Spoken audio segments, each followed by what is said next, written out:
Singapore's Environment Minister has asked Indonesia to name the companies responsible for the haze situation. In a post on Facebook, Dr. Vivian Balakrishnan expressed Singapore's deep distress and said he has told his Indonesian counterpart, Baltasar Kambuaya, that there's a need to exert commercial pressure on those companies. Now, it's all been turning into a bit of a diplomatic to and fro, and let's take you through what's happened. Earlier, an Indonesian forestry official was quoted as saying that Singapore and Malaysia share some of the blame for the haze.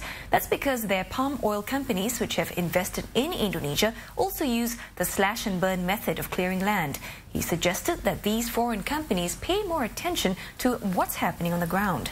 Well, Singapore's listed commodities firms Wilmer International and Golden Agri Resources have both come out to say they abide by a zero burning policy. And Singapore MP Irene Ng has taken issue with Indonesia for trying to shift the blame. In a strongly worded post on Facebook, she says it's up to Indonesia to prosecute commercial companies regardless of ownership. Ms. Ng says Singapore can apply commercial pressure by boycotting products from such companies, and then perhaps Indonesia will see that Singapore means business.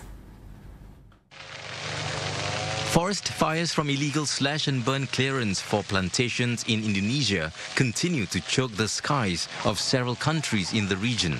Dr. Balakrishnan has suggested to Mr. Kambuaya to name the companies responsible for the fires.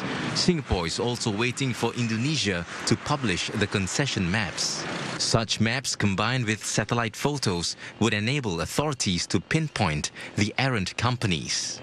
On Monday, air quality in Singapore fell into the unhealthy range, hitting a 16-year high of 155 on the Pollutant Standards Index, or PSI.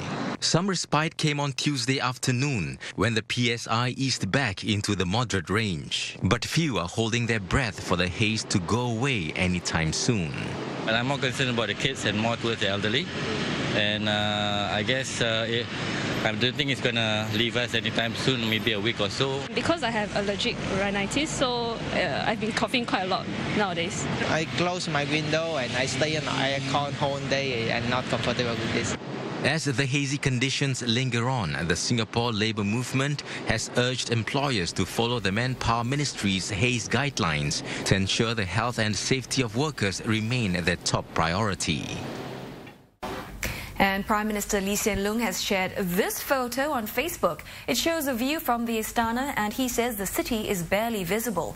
Mr. Lee says the environment and foreign ministers have registered Singapore's serious concerns with their Indonesian counterparts. But for now, he urges people to stay indoors when they can, especially those with respiratory problems, as well as the elderly and children.